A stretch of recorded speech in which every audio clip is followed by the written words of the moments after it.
que vai falar sobre blockchain na indústria financeira, movimentando dinheiro através dos países, com destaque para liquidez e XRP. Ele é diretor-geral do Brasil e da América do Sul pela Ripple, tem 10 anos de experiência na indústria de serviços financeiros e meios de pagamento eletrônico. Tá aí já? Pode vir.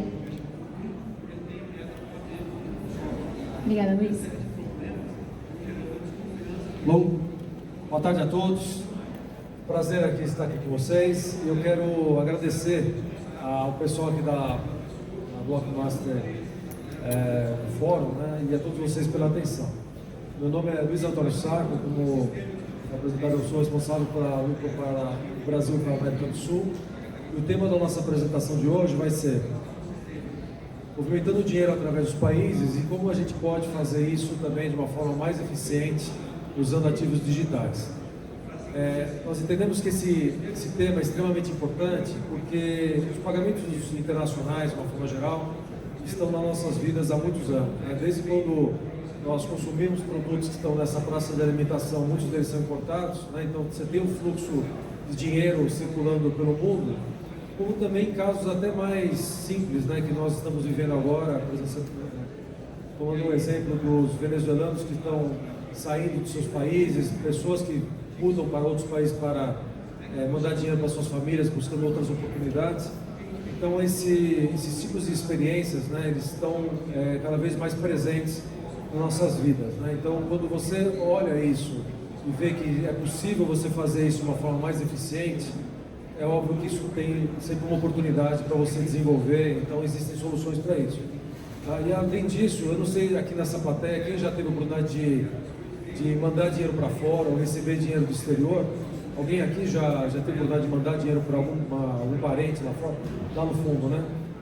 Então, para ele que já teve essa experiência, ele sabe que nem sempre quando você faz isso é rápido, isso pode tomar alguns dias. Então, traduzindo isso para quem não faz, ou nunca fez esse tipo de experiência, é como se você estivesse fazendo hoje uma transferência eletrônica de um banco para outro, aqui no Brasil, isso demorasse 3, 4 dias.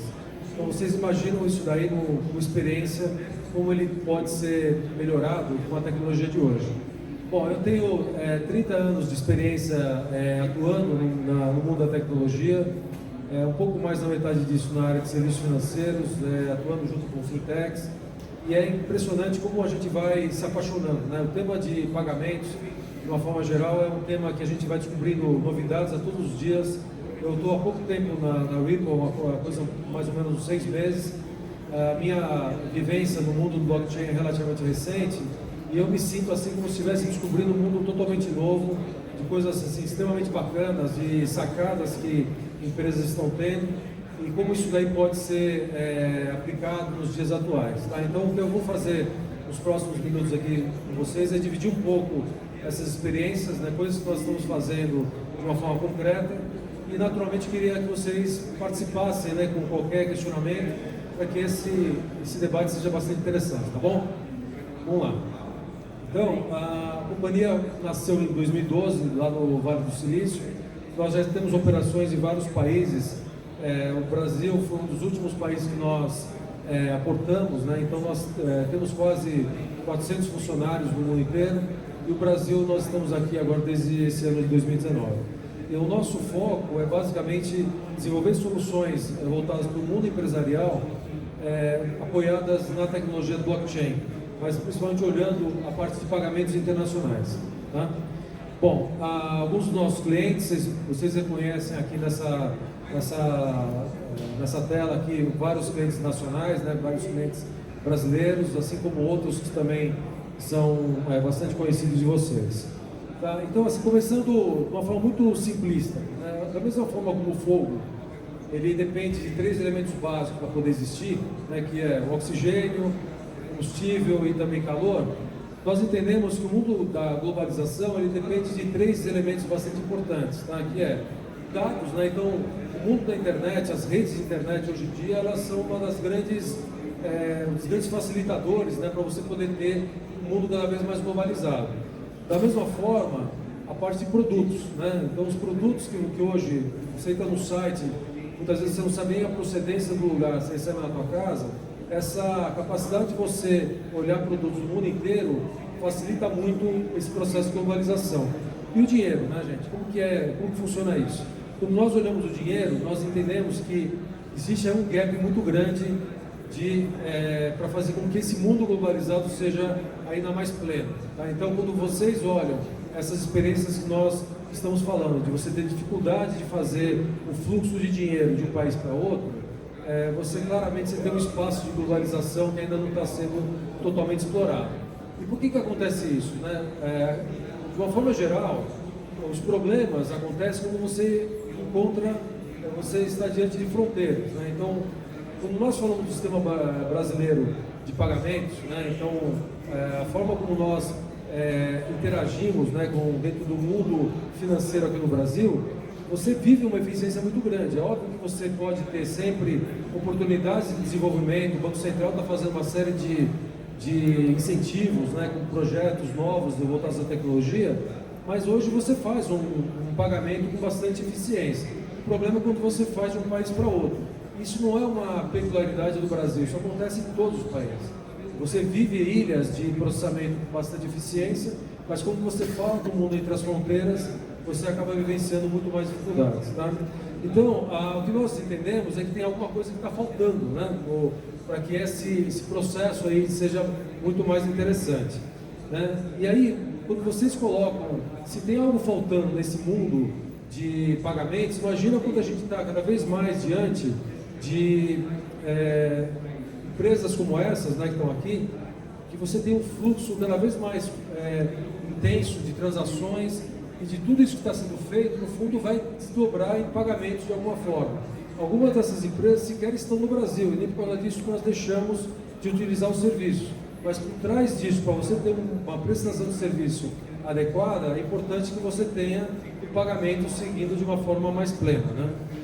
Então, colocando em números, vamos falar um pouquinho sobre o que é o fluxo mundial de pagamentos de uma forma geral. Né? Quando a gente consome, quando a gente coloca aqui a perspectiva de consumidor para consumidor, né? Então seria, por exemplo, aquelas situações que eu falei. Eu tenho um parente que está no Japão, que trabalha no Japão e manda dinheiro para a sua família. Isso é uma transação entre pessoas. Esse fluxo que acontece no mundo inteiro é em torno de 400 bilhões de dólares ao ano. Tá? Quando nós colocamos o mundo aí o consumidor para as empresas, né, o consumer to business, você já está falando de um volume maior, de 1,5 trilhão de dólares por ano. Então é o caso, por exemplo, meu filho estuda no exterior e eu tenho que pagar uma universidade para ele de alguma forma do Brasil para os Estados Unidos, por exemplo. É um exemplo desse tipo de pagamento. Ou eventualmente uma empresa que tem um seguro internacional e que ele paga de uma conta daqui do Brasil. Você registra esse câmbio, manda o dinheiro.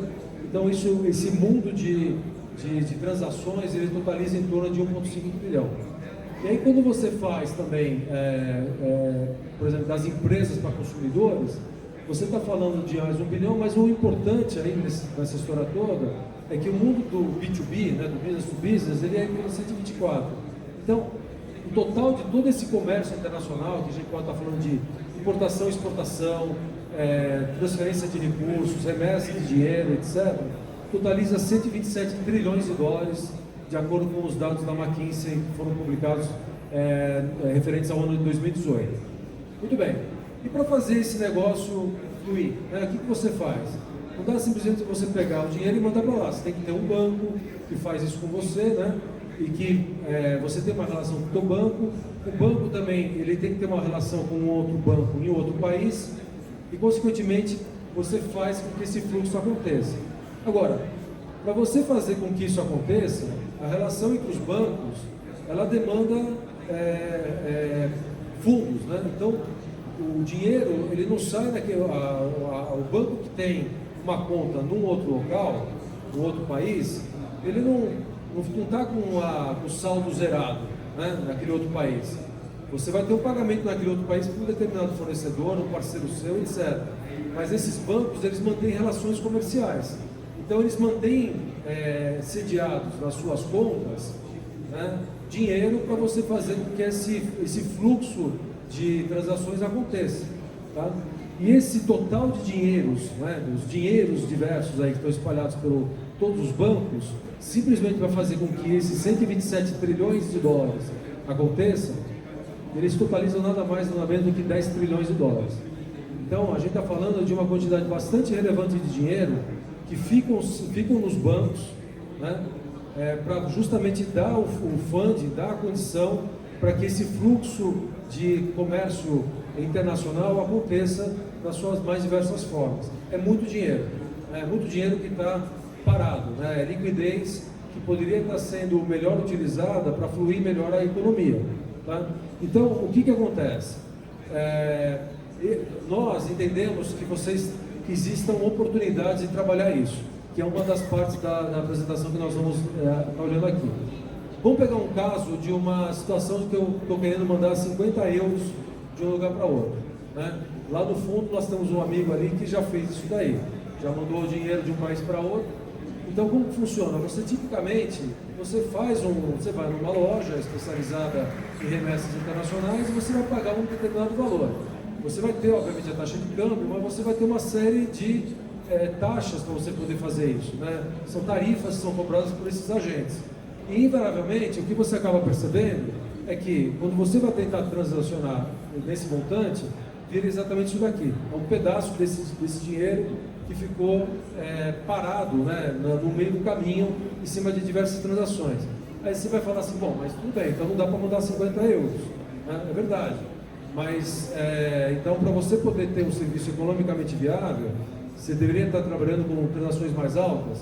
Sim. Então, isso aí fica muito mais difícil, cada vez mais difícil para as pessoas poderem ter esse fluxo de pagamentos também.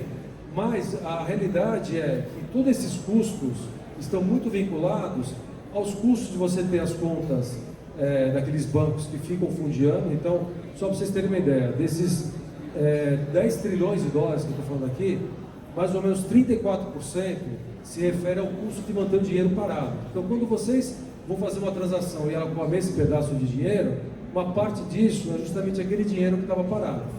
Tá? Puxa, mas aí vamos pensar assim, então não dá para mandar menos do que isso, né? Hoje, com as tecnologias que você tem já disponíveis, já é possível fazer. A ponto de, se vocês fossem pensar no que seria 50 cents de dólar, por exemplo, para você mandar, seria totalmente inviável, né? Dentro daqueles custos que a gente está falando. Mas veja, vocês não têm ideia a quantidade de empresas que trabalham com ONGs, que buscam doações dos mais diversos tipos. Se vocês se existissem maneiras de você proporcionar um custo baixo por transação, você viabilizaria mandar $1, $10 para qualquer pessoa em qualquer lugar do mundo. Então é aí que a gente procura entrar um pouco mais a fundo e ver como a gente faz para reduzir esse custo de transação. Claro? Então está cheio de gente que precisa de recurso, precisa de dinheiro, ajuda, tem empresas especializadas e invariavelmente você acaba encontrando dificuldades de fazer fluir esses recursos, tá? Muito por causa dos custos das transações. Muito bem. Falando em internet das coisas, então esse mundo vai ficando cada vez mais intenso do ponto de vista de transações, então é importante a gente ter bastante fluidez nessa maneira de trabalhar. Pegando um exemplo aqui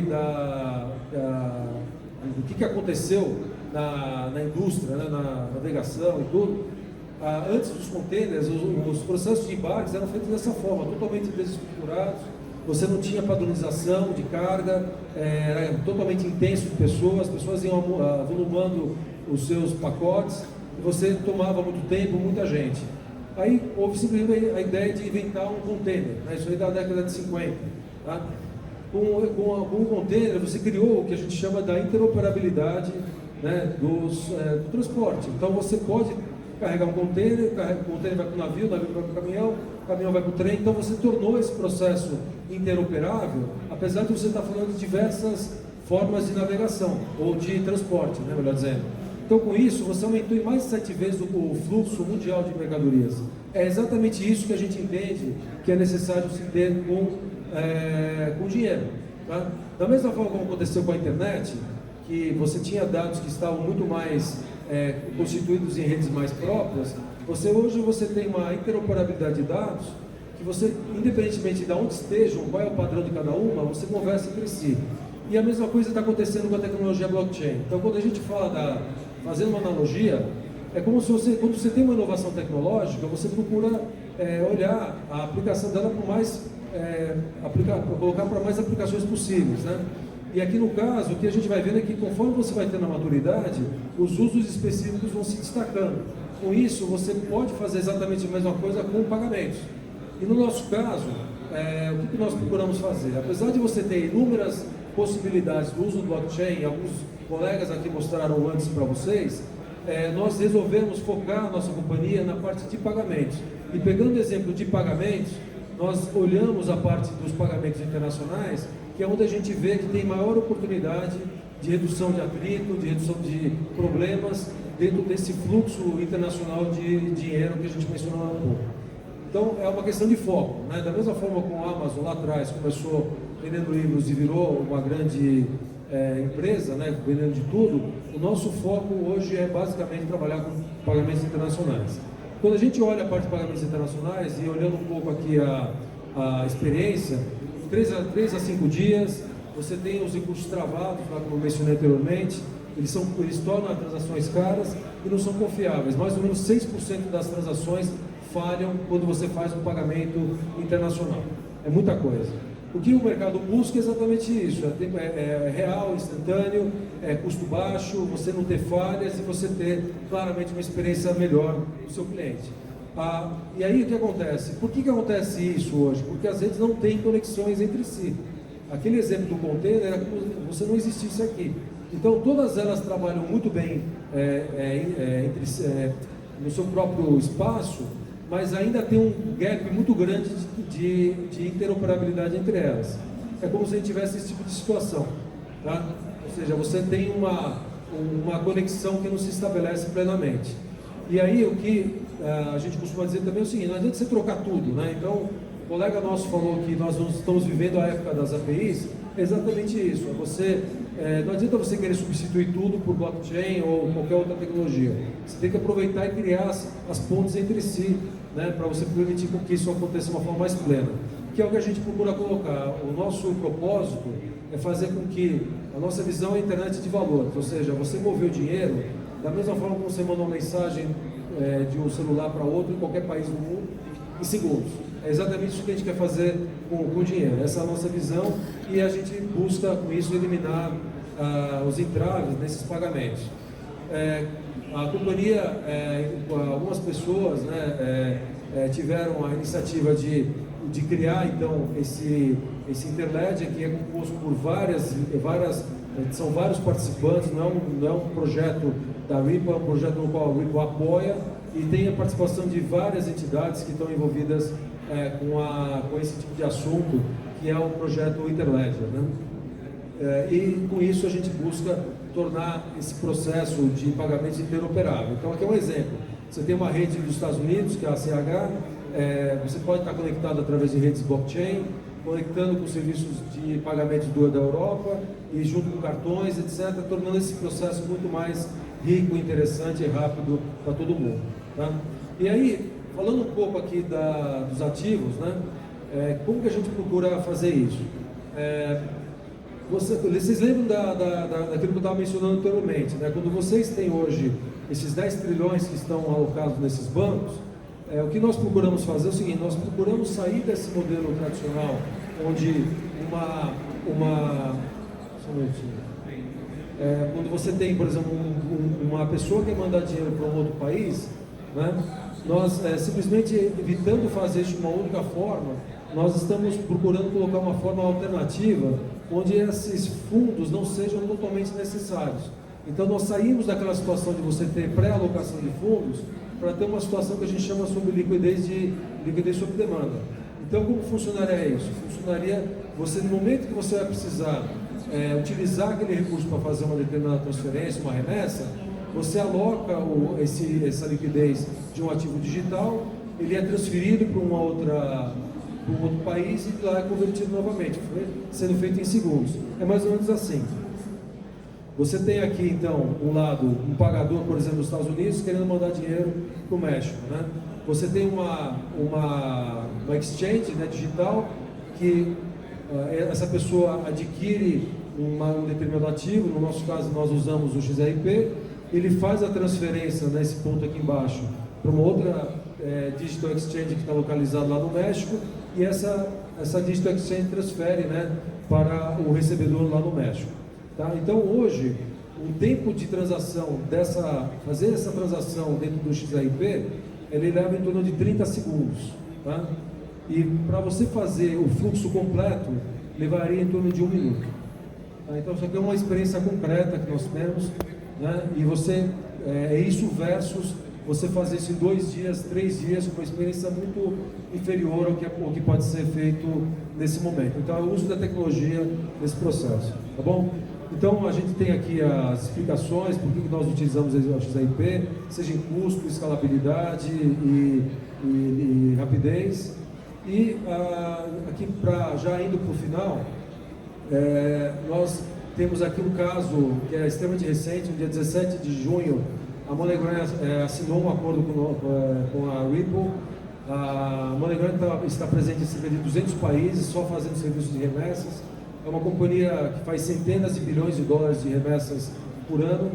E uma das razões que eles escolheram para usar essa arquitetura que eu mencionei há pouco, de ativos digitais, é justamente a questão da liquidez. Eles estão presentes em 200 países, estão em 350 mil pontos de atendimento ao consumidor, e existe naturalmente um fluxo, uma quantidade de recursos financeiros que estão espalhados. Então, pegando aqui o que está dizendo aqui o CEO da MoneyGram, uma das coisas que ele mais destacou foi exatamente isso, que eles também terão a oportunidade de aprimorar as operações ainda mais e otimizar o gerenciamento global de liquidez. Então, lembrando que a gente tinha aqueles 34%, que é o custo estimado para você manter os fundos operando, né, pelo mundo, você está diretamente entregando uma redução de custo potencial que com toda certeza vai ser entregue numa quantidade, numa proposta e uma experiência melhor para o cliente. Tá bom? Então é isso, usar esses ativos digitais onde eles possam agregar mais valor, ok? Bom, com isso, a gente entende que a junção de você ter essas plataformas, soluções que reúnem essa capacidade de interoperar, em conjunto com o uso desses ativos digitais, a gente está tangibilizando ainda mais a proposta, né, e a promessa, melhor dizendo, da internet de valor, ok? Bom, com isso eu acho que eu procurei mostrar então que é possível você fazer pagamentos internacionais de uma forma muito mais rápida do que é feito hoje, a um custo infinitamente mais baixo do que é cobrado hoje e com uma experiência muito mais rica, né, para o cliente, seja ele pessoa física ou jurídica, ok? Bom, eu agradeço aí a atenção de vocês, eu estou aqui à disposição para qualquer pergunta que vocês tiverem. Obrigado, meu gente.